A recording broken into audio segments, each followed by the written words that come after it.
शिव तत्व कह रहा है,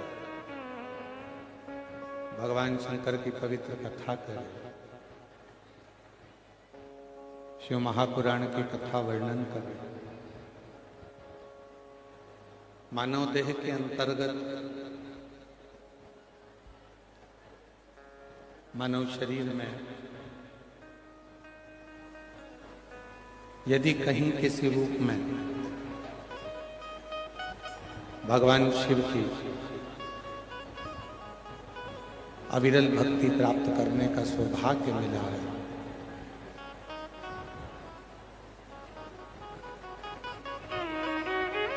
तेरी कृपा बिना न हिले एक भी, लेते हैं श्वास तेरी कृपा से, बखान निगाह करो रातों के ढेर का, सबकी मदद में खजाना का, गंगा मुक्ति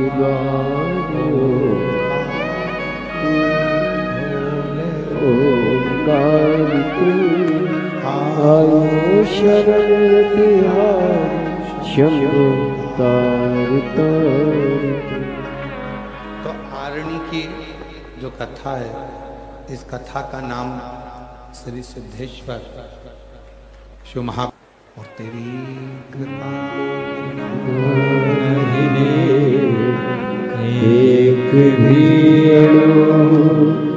लेते हैं श्वास तेरी कृपा से, तनु तनु बखान क्या करूं मैं राखों के ढेर का, चपटी गोद में खजाना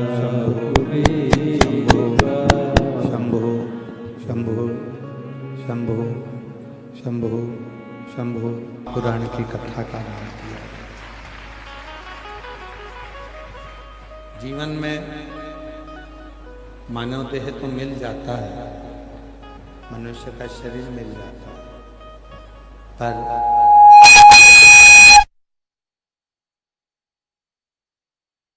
मनुष्य के शरीर में हम भगवान शिव की अविरल भक्ति को कैसे प्राप्त करें, हम भगवान शंकर के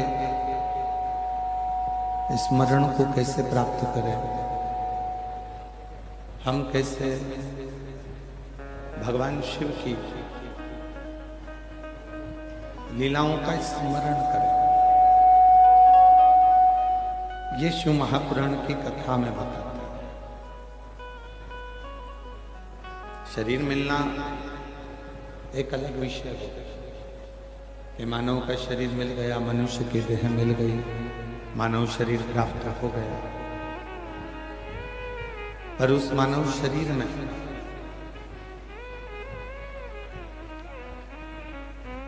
हम अपने कर्म को करते करते, अपने कर्तव्य को करते करते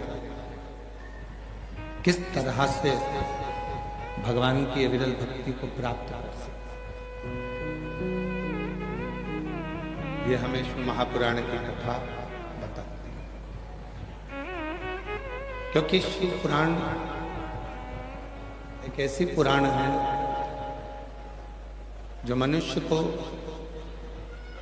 कभी ये नहीं कहती कि तुम साधु बन जाओ, कि तुम सन्यासी बन जाओ, कि तुम तपस्वी बन जाओ, कि तुम संत बन जाओ, कि तुम किसी नदी के तट पर जाकर बैठ जाओ, कहीं एकांत में जाकर बैठ जाओ। ये शिव महापुराण है। शिव महापुराण की कथा तो ये कहती है कि तुम घर में रहो, परिवार में रहो, कुटुंब में रहो, गृहस्थी में रहो, जहां हो तुम वहीं रहकर भगवान शिव की अविरल भक्ति को प्राप्त करो।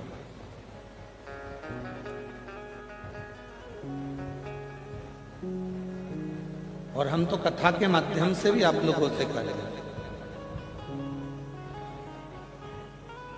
पंडाल तक नहीं पहुंच पा रहे, कथा श्रवण करने के लिए ग्राउंड तक नहीं पहुंच पा रहे, अपने घर में टीवी पर, मोबाइल पर कथा का लाभ लेकर अपने जीवन को सार्थक बनाने का प्रयास करें। बहुत कीमती है मानव का शरीर, मानव देह इतनी कीमती है, मनुष्य शरीर इतना कीमती है कि इस कीमती शरीर को हम इस मानव देह को व्यर्थ गंवाना नहीं, व्यर्थ नहीं छोड़ना। इस मानव शरीर में दुनिया के लोग कहते हैं कि सारे अवगुण इस मानव के शरीर में है, परशु महापुराण की कथा कहती है कि मानव और महादेव ये दो अलग अलग और दोनों में बड़ा अंतर है, मानव में भी और महादेव में बहुत।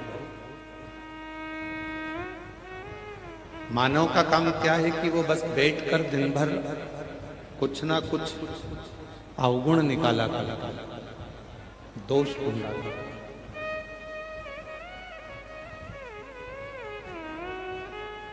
मानव अवगुण ढूंढेगा, दोष ढूंढेगा, दोष निकालेगा, दोष को ढूंढने का कार्य करेगा, कुछ ना कुछ वो दोष निकालेगा, कुछ ना कुछ निकालेगा।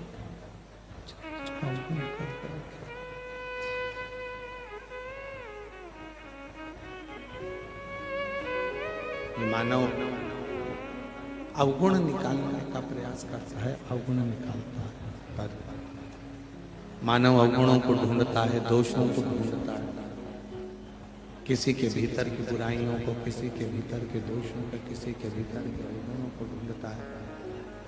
पर मेरा देव अधिदेव महादेव एक ऐसा है जो अपने भक्त का कभी दोष नहीं देखता।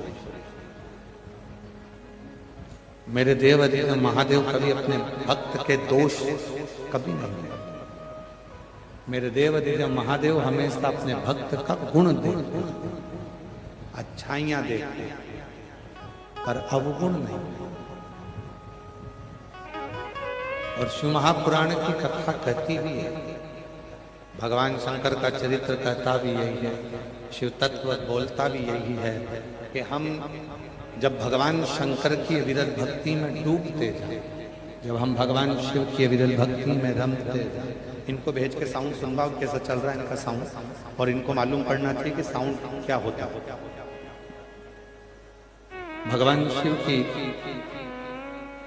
अविरल भक्ति में जब हम लोग डूबते जाए, भगवान शंकर की विरल भक्ति में जब हम रमते जाए, समाहित होते जाए,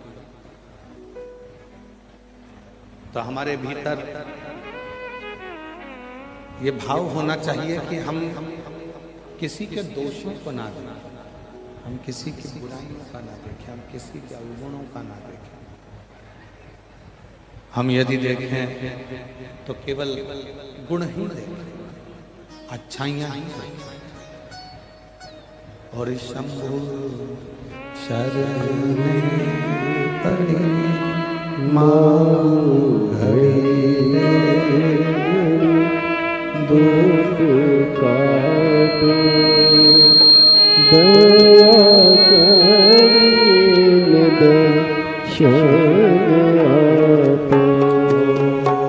शंभु शरण पड़ी माँ घड़ी दुख काटो, दया करीने दर्शन आपो। तो मानव में और महादेव में दोनों में अलग अलग बहुत बड़ा। मानव केवल और केवल बुराइयों को ढूंढने में लगा हुआ, मानव केवल बुराइयों को ढूंढने में लगा, और महादेव केवल और केवल अच्छाइयां ढूंढने की। कैसे हो आप? उसको महादेव से को कोई मतलब नहीं।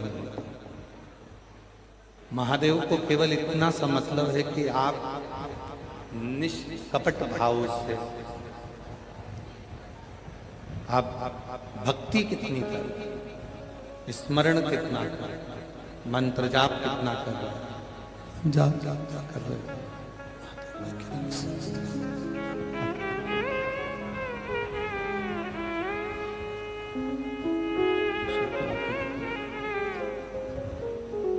कई लोग कहते हैं कि ये झूठ बोलता है, कोई कहता है कि ये झूठ बोलती है, कोई कहता है ये गलत है, कोई कहता है इसने चोरी कर ली, कोई कहता है इसने निंदा कर ली, कोई कहता है इसने बुराई कर ली, कोई कहता है इसने ये कर लिया, कोई कहता है इसने वो कर लिया। पर शिव महापुराण की कथा कहती है कितना भी पापी से पापी जीव क्यों ना हो, कितना भी पापी से पापी जीव क्यों ना, और कितना भी उसने अपनी जिंदगी में पाप कर्म क्यों ना किया हो, पर यदि एकाग्र चित्त से, निर्मल मन से, निर्मल वृत्ति से, निर्मल भाव से शिव की भक्ति यदि उसने करी है तो शिव ने उसको स्वीकार जरूर किया है। शंकर ने उसको छोड़ा है, शिव ने उसको स्वीकार किया है, शंकर ने उसको छोड़ा नहीं।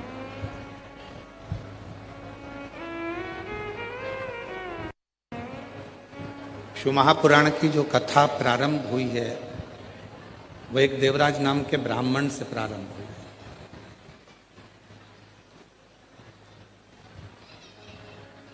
नहीं आ रही आवाज?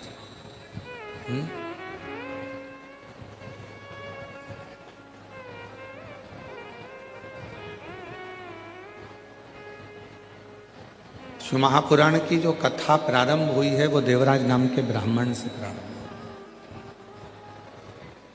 और वो देवराज नाम का ब्राह्मण जिसकी माता शिव के शिवालय से अपने दिन की शुरुआत करती है,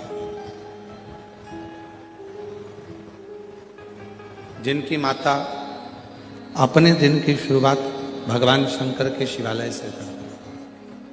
और हमने पहले भी कथा में कहा और आज फिर कहते हैं, जिंदगी में कितना भी कष्ट है, जीवन में कितना भी दुख है, जिंदगी में कितनी भी तकलीफ है, जीवन में कितना भी कष्ट क्यों ना हो, कितनी भी तकलीफ क्यों ना हो, फिर भी यदि हम अपने जीवन की शुरुआत, प्रतिदिन की शुरुआत भगवान शंकर के मंदिर में एक लोटा जल चढ़ाकर करते हैं तो हमारा दिन और हमारा जीवन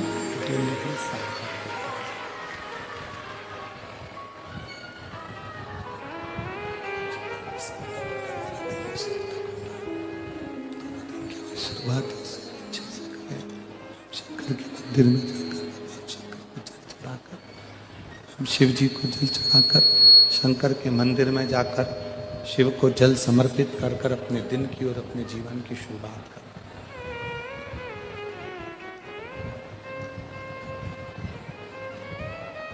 भक्ति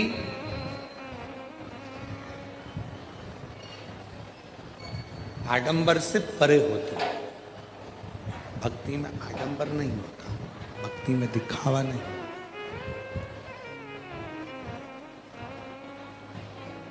भक्ति में यदि होता है तो केवल एक विश्वास होता है। और देवराज नाम के ब्राह्मण की जो माँ है वो भगवान शंकर की अविरल भक्ति पर विश्वास करती थी, शिव पर भरोसा करती थी, दृढ़ता रखती थी, भरोसा करती थी, विश्वास रखती थी।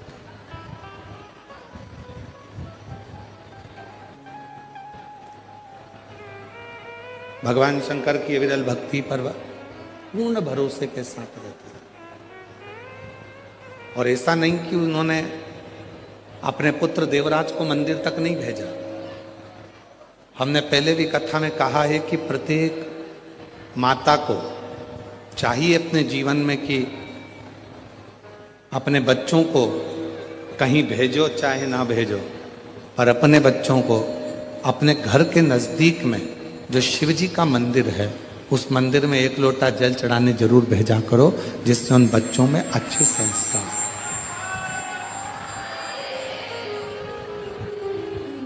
वो बच्चों में अच्छे संस्कार हैं। उनको 1 लोटा जल चढ़ाने के लिए उस मंदिर तक भेजना प्रारंभ करें। 1 लोटा जल चढ़ाने के लिए शिव मंदिर तक, शंकर के मंदिर तक भेजना प्रारंभ करिए। यदि छत्रपति वीर शिवाजी महाराज की माता जीजाबाई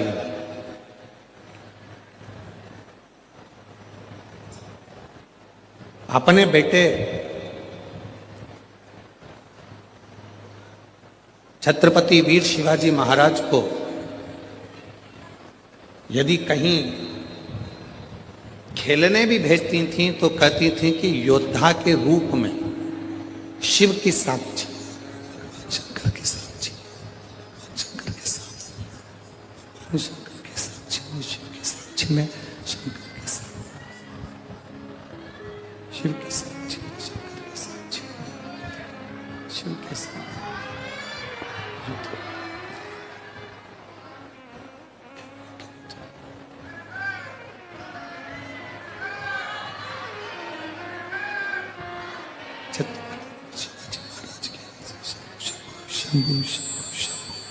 शंभु शंभु शंभु शंभु शंभु शंभु शंभु शंभु शंभु।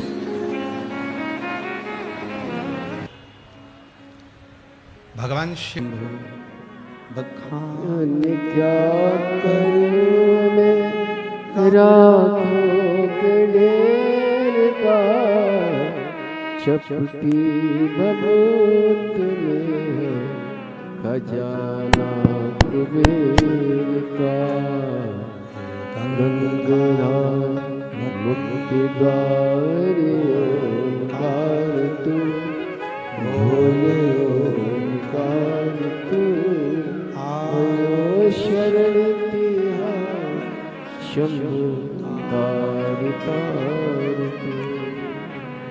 शिव की साक्षी में खेलने के लिए भेजते हैं।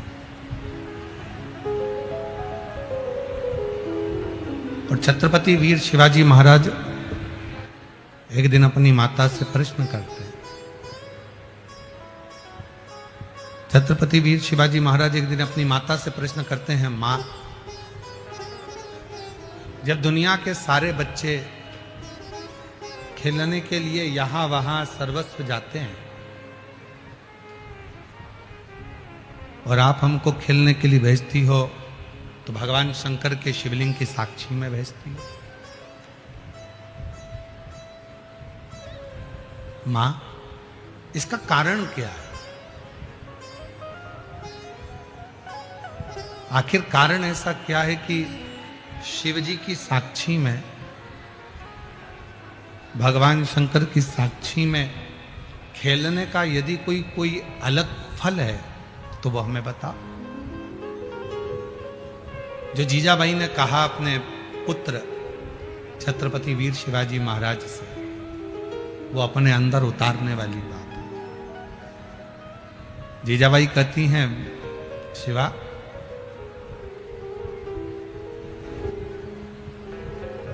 जिंदगी का कोई भी कार्य, मानव जीवन जब अपने जीवन का कोई भी कार्य करे और वो कार्य भगवान शंकर को साक्षी मानकर करे, तो जिंदगी में ऐसा कोई खेल नहीं हो सकता जिसमें